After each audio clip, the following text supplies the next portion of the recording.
Imagine living 3 feet from someone who could steal every dollar you're fighting for. One side of the cell belongs to Lenny, a cop with 17 years on the job. The other side belongs to Ian, a former federal inmate who did 3 years for fraud and money laundering. The rules inside this maximum security replica are simple.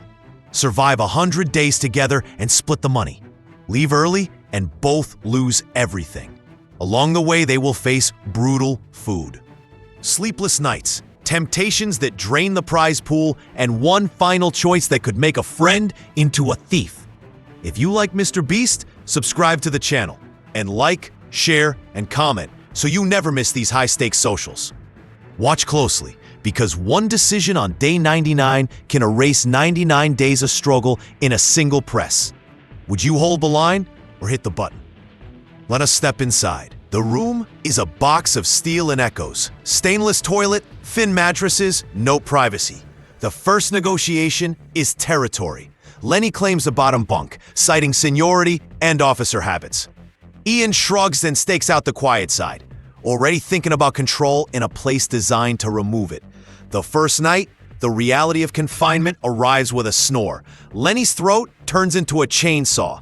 Ian stares at the ceiling and counts the seconds until morning. Sleep deprivation is not just discomfort, it's a wedge. It makes small slights feel like betrayals. The two men are strangers with opposite histories. A cop used to control and rules. A former con who learned to adapt when rules felt unfair. Now the schedule owns them both. Lights kill the room at the same time. Breakfast appears through a slot whether they want it or not. Every word bounces off concrete and returns louder. On day 1, the challenge does not feel like money or endurance. It feels like sharing air with a rival you did not choose. That is why the first 48 hours matter. If they cannot build a rhythm, the remaining 98 days will grind them into enemies before the real tests show up. Boredom is the secret warden. It starves the mind faster than bad food starves the body. Ian starts hacking the environment.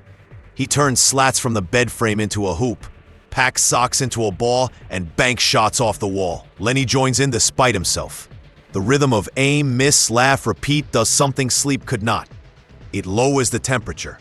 When the ball rests, the bar work begins. Pull-ups on a pipe, squats with a bunk frame. Slow, quiet sets that make minutes move. Ian missed fitness during his first time behind bars. He calls this his redemption set. Lenny finds comfort in routine, counting reps like patrol steps. Between sets, they swap origin stories. Lenny talks about years of telling other people when to eat and sleep. Ian admits he lied to investors, borrowed from one to pay another, and woke up inside a debt he could not face. The truce is fragile. Every joke has an edge. Every edge has a history. But invention beats resentment for now. The cell becomes a project they manage together. It is not friendship yet. It is function. And function is the first rung on the ladder out of conflict. What they cannot see is that boredom is not done. It will come back later wearing a different mask. 10 days in, the warden splits them into interrogation rooms and makes an offer that targets their sanity. Behind a locked door sits a small yard with a hoop, a pull-up bar, and an hour of sun each day. The price is $50,000 from the prize pool. If both accept, both get it. If only one accepts, they still pay, and only that person gets the yard. Not a psychology flips. Comfort today costs money tomorrow. Lenny, who respects structure, says yes without theater. Ian says yes because survival is a series of small wins when your world is measured in concrete squares. The yard unlocks. Sun splashes the gray. Their eyes squint and then relax. The first jump shot outside lands like a holiday. Pull-ups feel lighter in fresh air. For 60 minutes, the ceiling is gone. Back inside, they do math out loud. The money is smaller, but time is faster. Ian frames it like a lesson. Some money is better than no money if the upgrade keeps you in the game. Lenny nods with a grin that looks new. The first shared purchase becomes a shared belief. You can spend a little of the prize to keep the partnership alive. That idea will be tested again soon, and the next test will not be so simple. Narrator: the stainless kitchen looks like heaven after 10 cafeteria trays of meatloaf that taste like history class. Fresh ingredients, Heat on demand. Real knives chained to the wall. The catch is sharp. Trade the daily hour yard time for unlimited kitchen access. One person must decide for both. Lenny volunteers. He chooses the yard. He thinks long-term. Movement and light protect morale, and morale protects the money. Ian swallows disappointment. Food is his pain point, and creative cooking could turn hours into therapy. Back in the cell, the next tray tastes even worse. They joke that the gravy is glue. The laugh is thin. Micro-resentment arrives like steam under a lid. Not enough to blow, enough to fog. Later that night, Ian does push-ups until his arms shake. Lenny counts slowly and stares at the floor. Neither one says it, but the bargain at day 10 planted a rule. Comfort that increases endurance is worth the spend. Comfort that isolates you inside stainless walls may not be. The choice is logged. The yard remains. The food stays gray. The partnership gets its first hairline crack. The kind that only shows when the light hits it at an angle. Rows of paperbacks sit like a mirage. Biographies, manuals, mysteries, and a retro computer that plays Minesweeper and Tetris. The warden announces access is free, 1 hour every day. But only one person can use it, and books cannot leave the room. The rule is designed to divide. Lenny quietly asks for one thing, a Bible. Ian weighs the whole shelf against one request. After hours of circles, they agree Ian will take the library hour. He walks in like a worker with a new shift. Minutes later, he walks out with a notebook.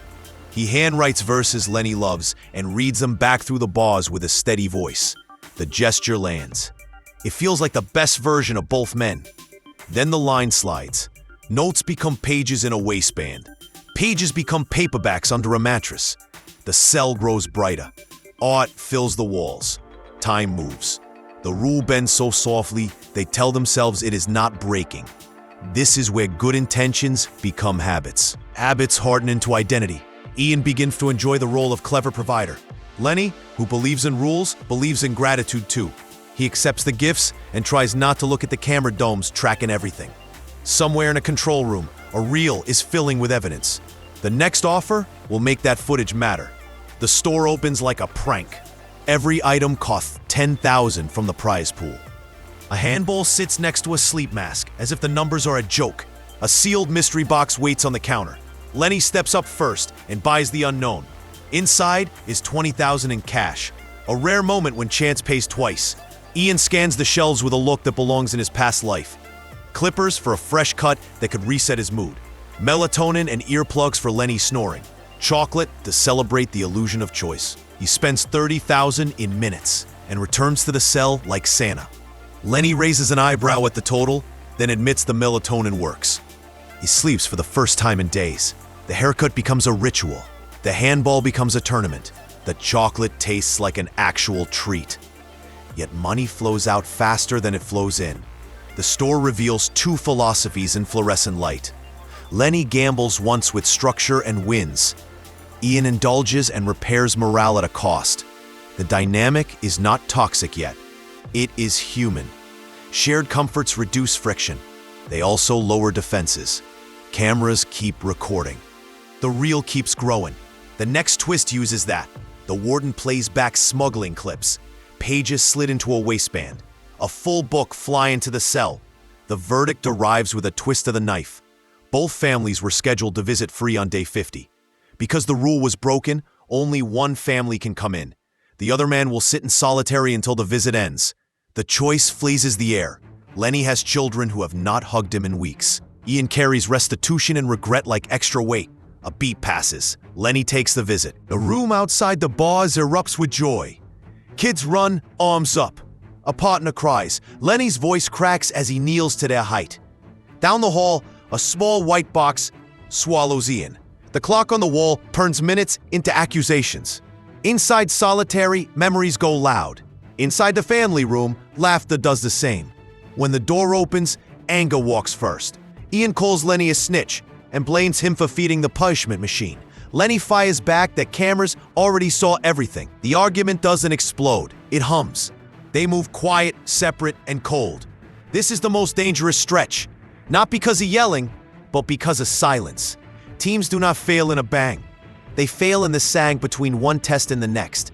A cart rolls in with a retro television, a VCR, a stack of old movies. and a pile of board games. The price is $30,000 for 1 hour a day. Lenny does the math. 1 hour cannot finish a film. Ian scans the cases and sees boredom disguised as entertainment that does not fit. They refuse the deal. A search follows. A page falls from Ian's waistband and hits the floor like a confession. The warden shakes his head and wheels the cart away. After that, the routine grows thin. Chess feels slow. Basketball feels empty. Conversation dries up. Lenny tries to pull Ian into games, but the invite dies in the air. Ian mutters that he's ready to walk. Lenny hears panic and doubles down on calm, telling himself that one solid day can reset a mood. He also hears a voice he would not say out loud. If Ian leaves, every sacrifice calcifies into a story about failure. Day 70 passes without gifts. The absence is intentional. Without new toys, the two men must decide whether they are a team or two people marking time side by side. That choice cannot be forced by offers. It must be rebuilt by work. A 2,000-pound boulder sits in the yard like a dare. Somewhere inside the rock is a key to a box with $100,000. The deal is clear. Pay $50,000 now. Work on the rock for 1 hour each day over the next 10 days. Break it open in time and win $100,000. Fail, and the $50,000 is gone. They take the risk because risk creates momentum when morale dips. The first hour is nothing but sparks, sweat, and sound. The rock looks amused. Hours 2 through 4 bruise hands and pride. Lenny swings until his shoulders fail. Ian hypes in between sets, but avoids the hammer too long. That night, the mood is ugly. By day 5, the roles shift. Ian steps up and swings until his lungs burn. Lenny spots and wedges a chisel in a hairline crack. Still nothing. On day 7, desperation triggers curiosity. Ian rips pages from a geology book and reads about leverage, planes of weakness, and how wedges turn mass into pieces. They adjust the angle, chase the grain, and listen for a different note. On day 9, the rock groans. The seam opens. Day 10 starts with a prayer and ends with a shout. The key drops out clanging. The box opens. $100,000 in cash stares back like proof that teamwork is a real thing, not a word from posters. The boulder did not just buy money, it bought belief. With the finish line visible, mischief returns, but now it is shared. The two of them quietly relocate the retro library computer into the cell and set up a tiny workstation. They play ancient games and narrate like sports commentators to steal laughs from the walls. They extend yard time by a few extra minutes and pretend they did not notice the call to return. The warden notices and says nothing. He has a bigger test loaded for later. Ironically, bending rules together brings them closer than any scheduled activity. Lenny admits that wearing orange taught him something blue never could. He sees how small comforts keep a person from slipping. Ian admits that having a cop root for him feels different from being watched by one. The jokes are warmer now. The snore is a running bit, not a grievance. The art on the wall looks like a timeline of survival. If the story ended here, the lesson would be easy. But Day 99 exists to ask a harder question. What does loyalty cost when money is within reach and privacy returns? 2 solitary cells, 2 tables, 2 red buttons. The rules are brutal in their simplicity. Press the button at any time in the next 24 hours. Walk out with the entire $480,000 prize pool, and your partner gets nothing. Do not press, and if both men refrain, they will split the prize tomorrow. Neither man will know what the other chose until the clock hits 0. Lenny stares at the button and sees his kid's future. Tuition, a better car, a safer place to live.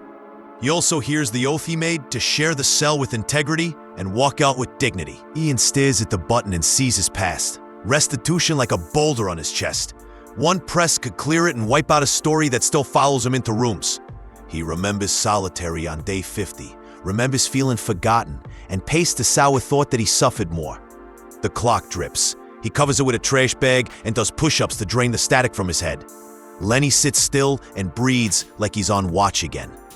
If either one weakens, months of discipline fail in silence. Solitary does not argue with you like a person. It negotiates inside your thoughts until you forget the deal you made with yourself. At 0, the intercom calls both men to the center of the prison. 2 black curtains hang to block each side from seeing the other. The warden counts down. The curtains drop. Both men stand there, eyes wide and tired, but upright. They did not press. The relief arrives like oxygen. The families flood in. Kids sprint, partners cry. The warden announces the final split. 240,000 each. The number lands, but the meaning lands harder. They learn that control is an illusion until you share space with someone who takes your control away. And you still choose who you are. Lenny learned what it feels like to be managed by a clock and a camera. Ian learned that the opposite of getting away with it is living with respect when nobody's watching. They hug for real, not for optics, and look smaller in a good way next to their families. The orange and concrete fade.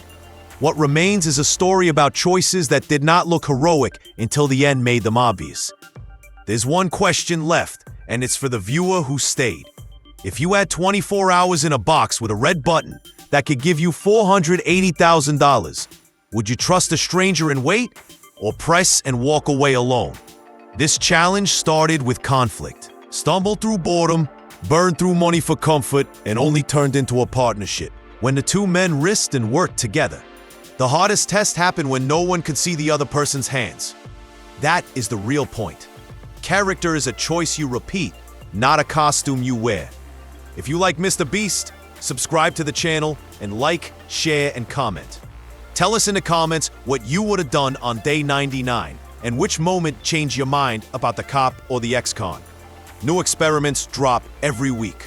Turn on notifications so you never miss the next decision that reveals who people really are.